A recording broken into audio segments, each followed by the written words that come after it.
trials in this light appear all the same. Gather in peace, gather in thanks, gather in sympathy now and then. Gather in hope, compassion and strength, gather to celebrate once again. Gather the spirit of heart and mind, seeds for the sowing already in store, nurtured in love and conscience refined, with body and spirit united once more.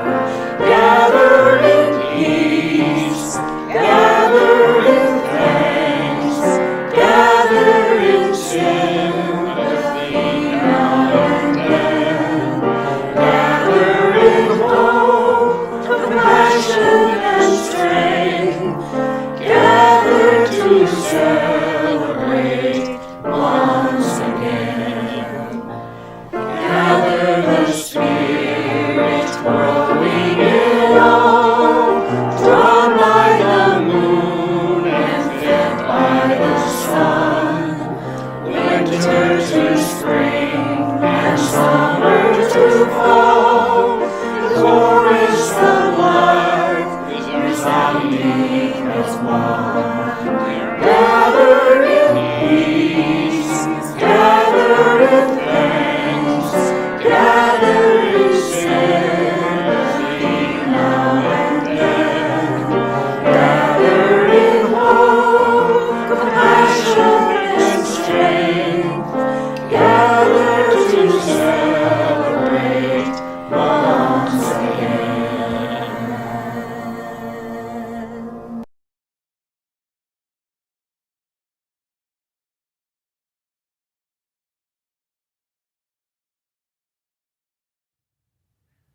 Welcome to the Unitarian Universalist Congregation of Hillsborough's online worship service.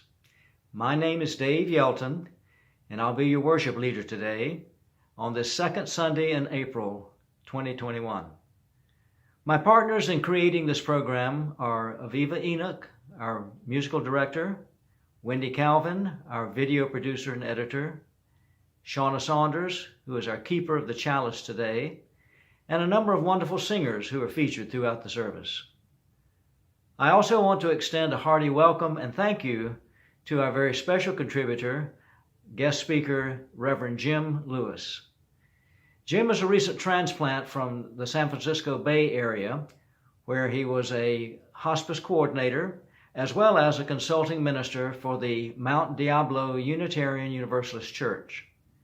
He is a graduate of Star King School for the Ministry, and he claims that in a previous lifetime, he was a singer and an elementary school music teacher in Kansas City, Missouri. So Jim, we welcome you, and we look forward to your message for us today. As a congregation, we are committed to working for social justice and social equity in our community. An important part of this support comes in the form of our weekly online donations, which are separate and apart from our yearly operating budget contributions. So each week, we invite you to contribute to our special Share the Plate offering, which we then share with one of our local partners in this vital ongoing community work. Our community partner this month is OCIM, Orange Congregations in Mission, with their food pantry, Meals on Wheels program, and the thrift shop, all of which serve those in northern Orange County who are struggling economically and nutritionally. So please give generously online as shown on the screen. We thank you, and your community thanks you. You know, sometimes we just need a moment to reflect on just who we are here at UUCH and why we gather in this way each week. We are a community of liberal, open-minded people who strive to connect with one another in love. We are a people defined by covenant and not by creed, which means we have committed to a way of being with and supporting one another rather than committing ourselves to one statement of common belief. To that end, we support each other in our individual growth and deepening of faith. We challenge one another to find more love, both inside ourselves and in the world. And today we invite all of you who are part of our spiritual community, whether you are local in the Hillsborough area or elsewhere in North Carolina or throughout the country, to join with us on our online house of worship. So now let us begin our worship together in our time-honored way as we light our Unitarian Universalist chalice. The chalice lit among us is a beacon, by Deborah Falk. The chalice lit among us is a beacon of hope in a world of crisis, a beacon of possibility made manifest in community, a beacon of warmth through our interconnections, a beacon of light illuminating our shared wisdom, a beacon of connection by our being together. Good morning, UU Church of Hillsborough. My name is Rev Jim Lewis. My pronouns are he, him, or they, them, and I welcome you this morning. It is so good to be with you, even though we can't be together in person. It is good to be with you virtually, across the interwebs, and it is good to imagine seeing your lovely faces in front of me. I want to start our service this morning, our service about joy and complexity, with a poem by Reverend Hannah Roberts Villeneuve. It's called A Protest and a Party. And as somebody who identifies as queer, I will say that this was originally written for LGBTQ pride, but I think the message behind it is something that sticks with me a lot of the time in thinking about the complexity of the world that we live in sometimes, and the importance of joy and the importance of sorrow and everything that comes with it. So, A Protest and a Party by Reverend Hannah Roberts Villeneuve. People sometimes ask, is pride a protest or a party? And the answer is, of course, yes. And why not? Why not rejoice as we resist? Dance as we demand change. Celebrate as we create community that delights in all of who we are. So bring all of that with you this morning. Bring your policy demands. Bring your glitter. Bring your Supreme Court broken heart. Bring your rainbow socks. Bring the emptiness you feel for our siblings gone too soon. Bring your Gloria Estefan remix. Bring your tender hope for change. Bring your most garish eyeshadow. Bring your spirit, tattered and battered by a world that seems insistent on choosing hate and fear. Gather up all these things and bring them here to a place where we don't have to shoulder these burdens or celebrate these joys alone. Good morning and welcome to our time of worship.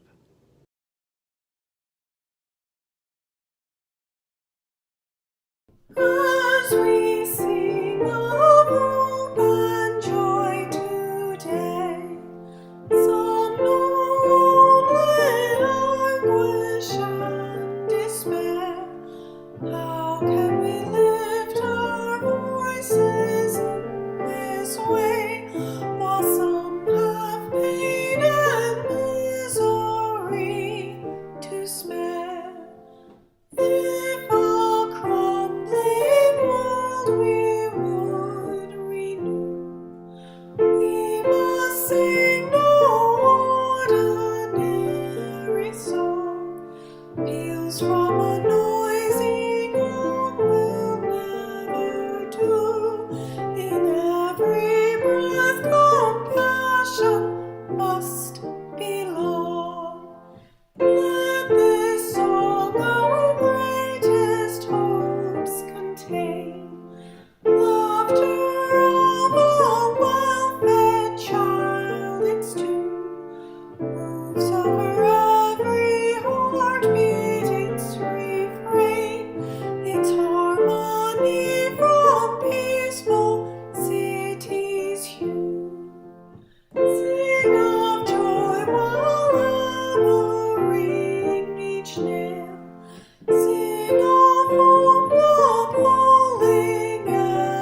So shall we sing together and prevail.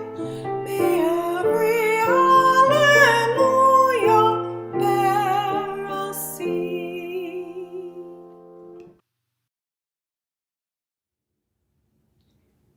Ours is a welcoming community where we find connection, a sharing community where our joys are celebrated, and a caring community where our sorrows are lessened. Each Sunday, we take a moment to share and reflect on the special happenings that have occurred this week in our lives. For those of you who would like to share in the comments or in the chat, please do so. And know that everything shared aloud or felt in silence is held dearly in the heart of this community.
As we enter into this time of blessing, into this time of meditation, into this time of the deep ask of a prayerful sitting,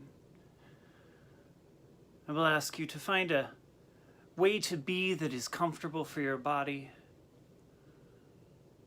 that you can close your eyes or let your eyes stay open but possibly go hazy.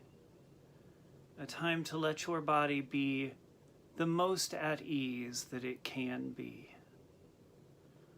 And this morning, for this blessing, I'll be reading a piece by the Reverend Lynn Cox, The Heart of Both and. Spirit of life, ever adapting and renewing, we come together this morning with yearnings that do not match. We yearn for stability, for even one moment of feeling like we know what is going on, for the ability to predict and prepare for what is coming next. Yet we also yearn for change. We ache for a world that turns aside from racism, violence, dehumanization, and disregard for suffering. We pray for a change in the illness, grief, isolation, incarceration, and vulnerability of our loved ones. We reach for connections that will remind us that we are worthy as we are, and we reach for connections that will help us to become our best selves. Hold us in the heart of both and. Cradle us in the mystery. Cherish us in the eternal presence of love, and encourage us on the path of growth and development. As individuals and as a people, help us to become who we are called to be.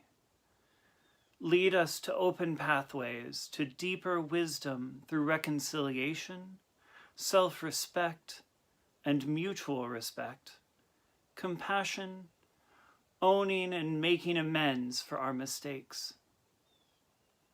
Source of wonder, move us to express and live in gratitude for the beauty of this world, the loving people in our lives, and this day of possibility. To this we add the meditations of our hearts as we enter into a time of silence.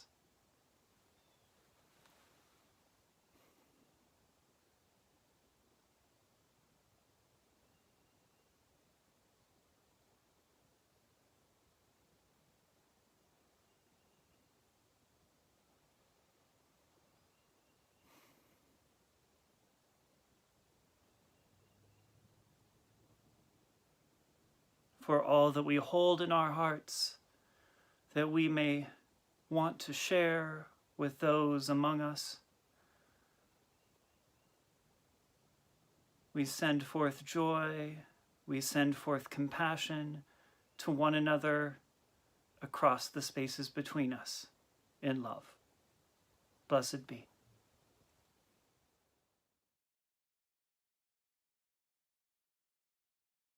Breathe in, breathe out, breathe in, breathe out. When I breathe in, I'll breathe in peace. When I breathe out,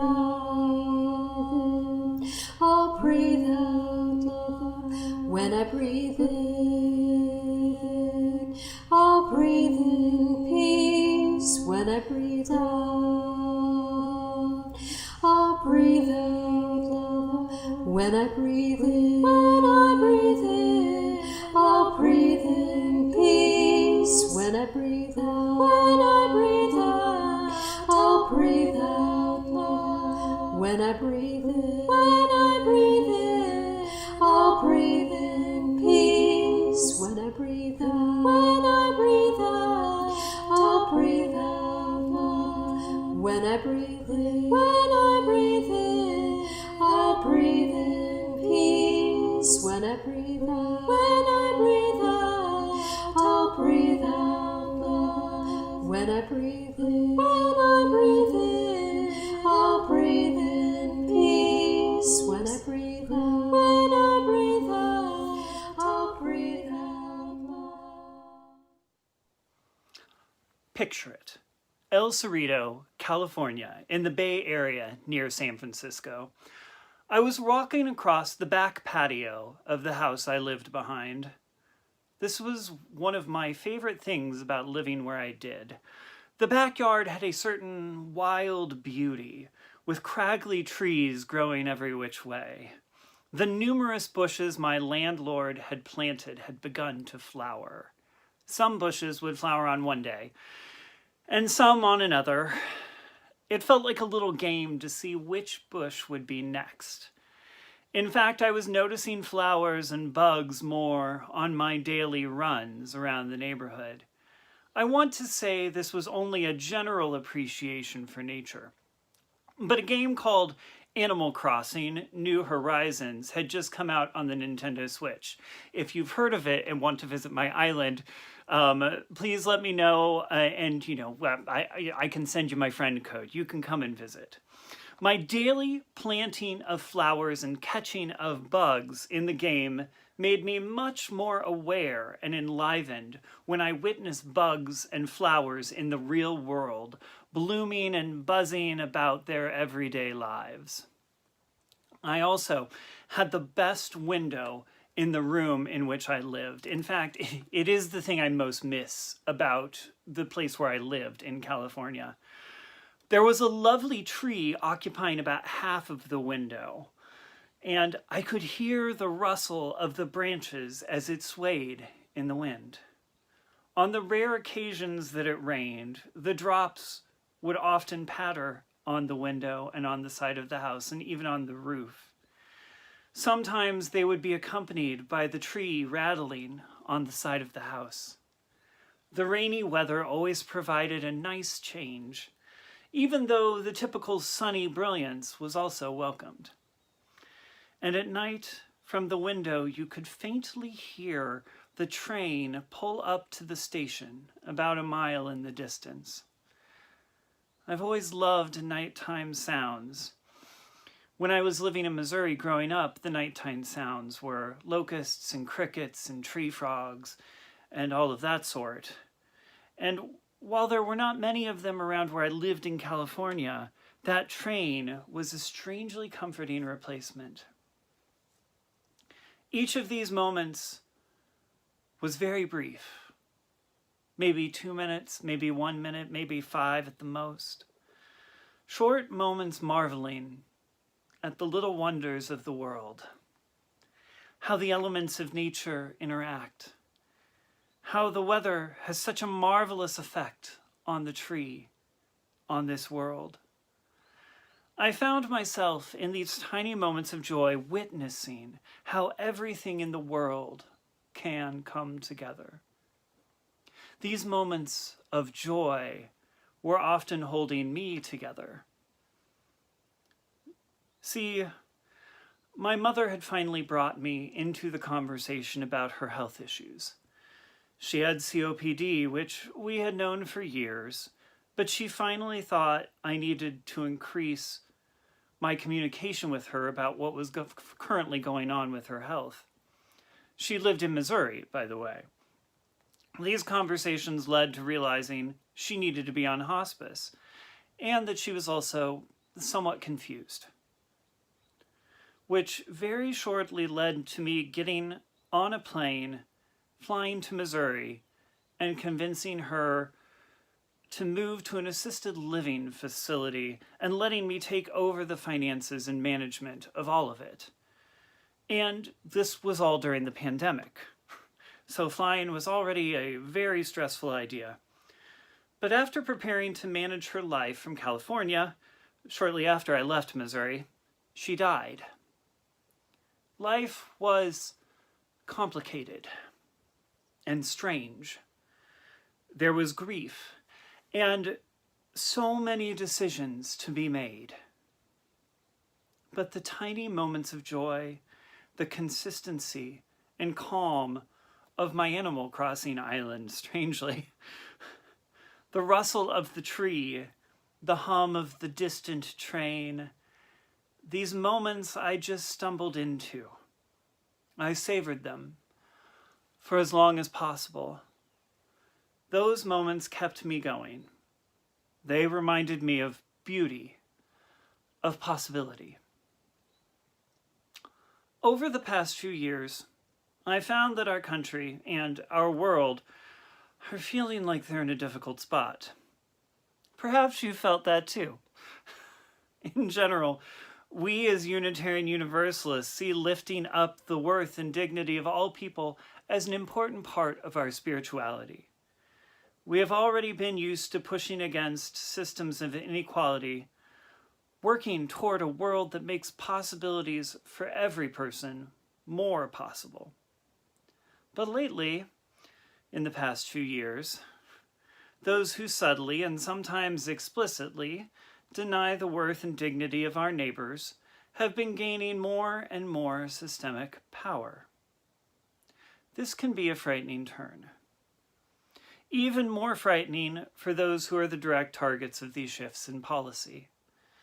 If you are an immigrant or have immigrants in your family, the threat of being thrown into detainment and potentially separated from your family is still a real threat, especially if you are undocumented. And even if you aren't an immigrant or do have documentation, you may still be thrown in jail if ICE decides to raid where you work and they think you look like an immigrant. I say with frustration at the racist implications of that idea. If you are transgender or gender non-conforming, there have been consistent legal attempts to remove your rights and or deny or belittle your existence. There have been frequent incidents of police brutality, often leading to the death of people who are Black. And we can't ignore mass shootings. They abated for a time, possibly due to restrictions put in place by the current pandemic. But there has been a noticeable resurgence lately. Sadly, at this point, it does not appear that legislation will be put into place to change factors that support these tragedies, nor will there be a stop to the rhetoric that supports it.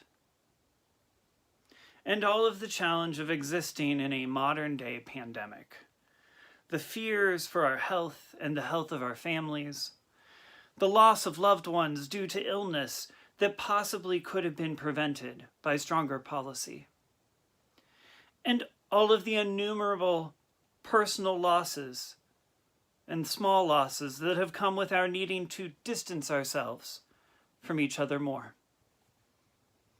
So, how can I be so bold to say something about joy this morning, in the midst of all this difficulty, how can I be so bold? How can we be so bold to gather and think about the idea of joy? For me, it is because I truly believe that joy is necessary to our survival. Joy is necessary to our survival. We must have moments of satisfaction, pleasure, relief, if we are to be able to live a full human experience. Joy is part of a balanced human experience. This is not to say that joy is always easy to find, or that happiness is something that we should and need to personify at all times. No, life is legitimately hard sometimes. It doesn't do us much good to reject sorrow or fear. They may just get pent up inside of us. Something we reject as we try and put on a happy face. And also, even then, joy is part of resilience. Joy is part of how we work to cope with living in the midst of challenge and hardship and sadness and injustice. But how do we find joy in places where we struggle? How do we find hope in the midst of challenge? UU and Methodist minister and theologian Dr. Rebecca Parker suggests that the possibility is around us already. She does this through a discussion of paradise, which for her has Christian connections, but I believe her ideas have resonance regardless of whether or not we think of them in a Christian framework. In her discussion of paradise, a concept that is often thought of as having eternal joy and harmony, she has said that many, including many Unitarian Universalists, tend to place an idea of paradise somewhere in the future. I would say somewhere over there. The idea that we will continue striving for goodness, making change in the world, and eventually we will arrive at that world over there, which is peaceful and joyful and perfect and justice-filled. This is not a bad belief, mind you. It encourages love for our neighbors, it encourages justice, it encourages equality. But she encourages us to go one step further and see ourselves as already on holy ground. We are already in paradise in this moment as we move through our lives. Now, the first time I heard Rebecca talk about this world now as paradise, I'm sure I had a look of confusion on my face. I mean, clearly, this is not paradise. It's not paradise. There's still way too much struggle, suffering, pain. But what she sees is that this is the only world we have. There is no better world in the future. There is this world. And if this is the one world we have, our hope shifts from an idea of a better world over there to a hopefulness, an imperative that we will treat what is here now, who is here now, with more love and compassion, with respect and care, with mindfulness for their needs as they know them. She calls this a responsive hope, grounded in the now. She also says that, and I quote, "To say paradise is accessible here and now is not to say the world is perfect, or that we should focus on the good and deny the evil and pain around us and within us. Paradise is a place of struggle, a place where suffering happens and where destructive systems that harm life have to be resisted.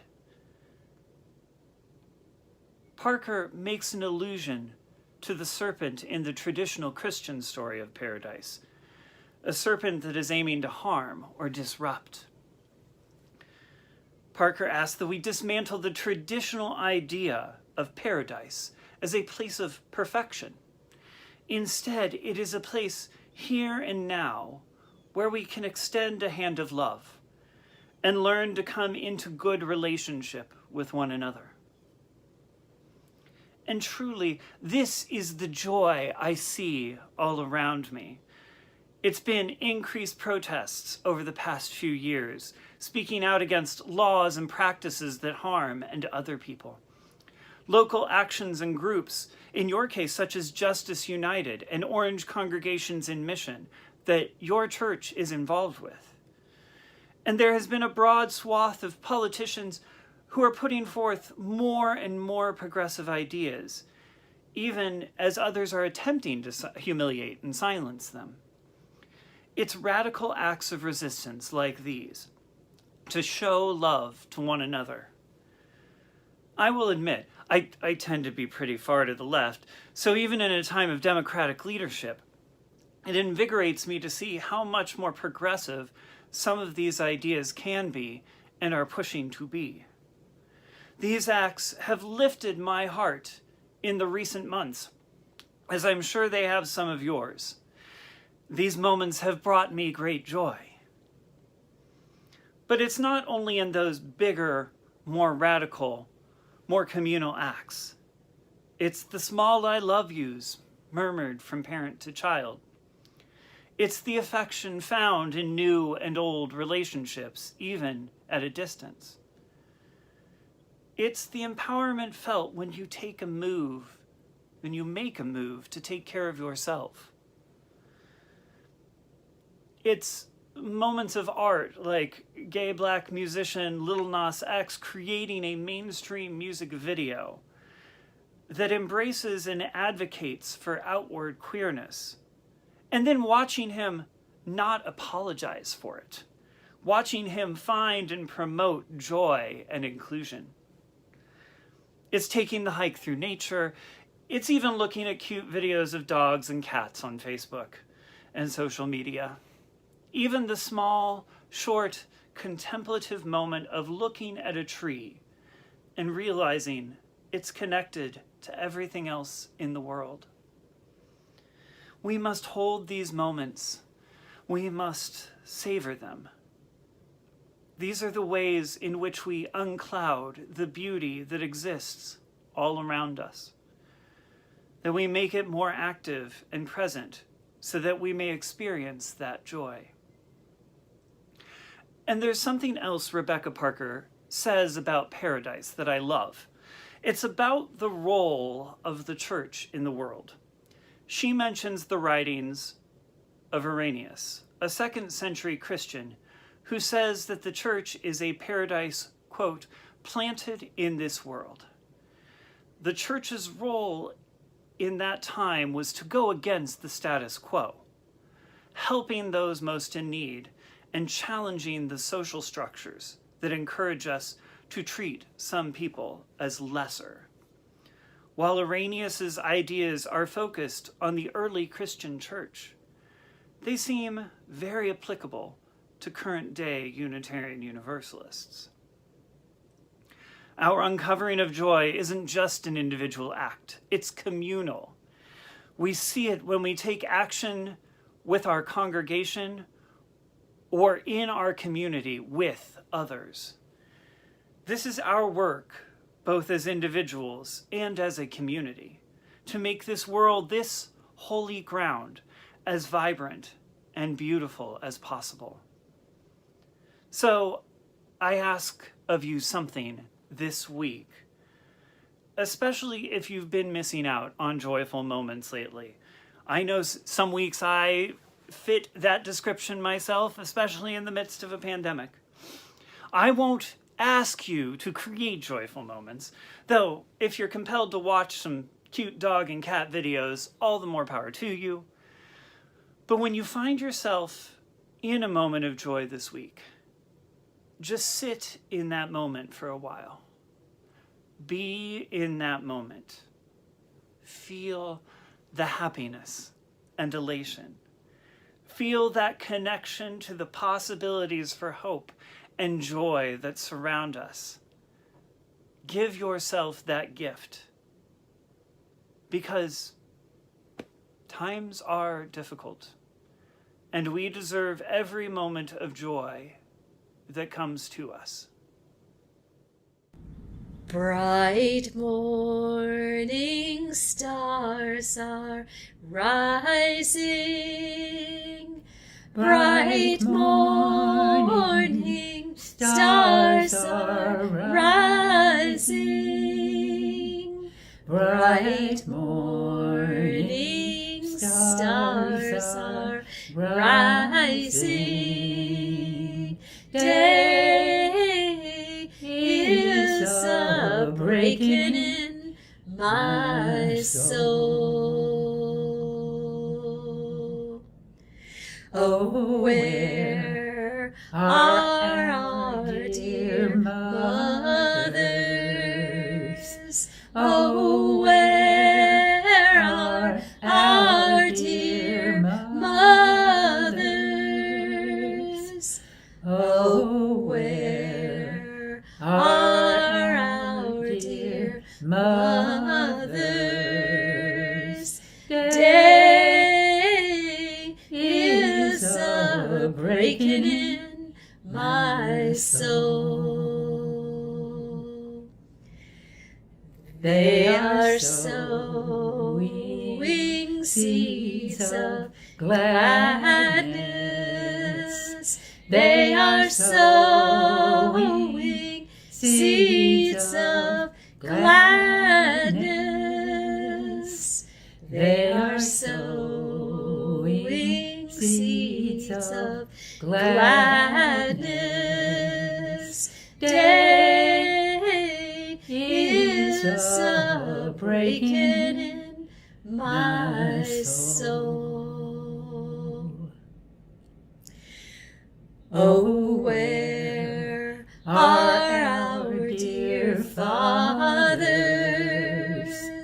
Oh, where are our dear fathers? Oh, where are our dear fathers? Day is breaking in my soul. They are in the fields plowing. They are in the fields plowing. They are in the fields plowing. Day is breaking in my soul. Our closing words today are from Jean M. Olson. Go boldly. May you be brave enough to expose your aching woundedness and reveal your vulnerability. May you speak your deepest truths, knowing that they will change as you do. May you sing the music within you, composing your own melody, playing your song with all your heart. May you draw, paint, sculpt, and sew, showing the world your vision. May you write letters, poetry, biography, slogans, graffiti, the great novel, laying bare your words to love and hate. May you love even though your heart breaks again and again. And until the end of your days, may your life be filled with possibilities and courage. Amen, and blessed be. We extinguish this flame, but not the light of truth, the warmth of community, or the fire of commitment. These we carry in our hearts until we are together again.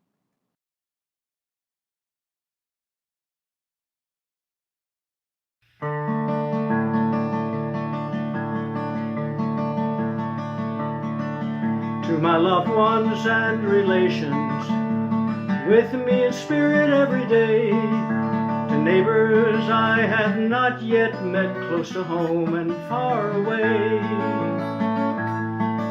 Be safe, be well, you mean the world to me. Be safe, be well, you mean the world to me.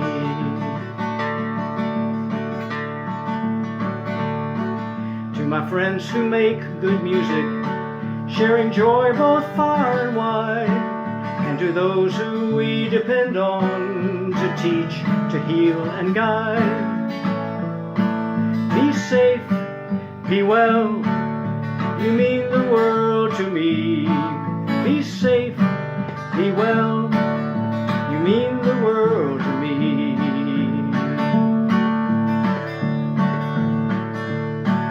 And to all who hear this message, to strangers and to friends, here's an embrace of music until we meet again. Be safe, be well, you mean the world to me. Be safe, be well, you mean the world to me. Come on now, be safe, wash your hands.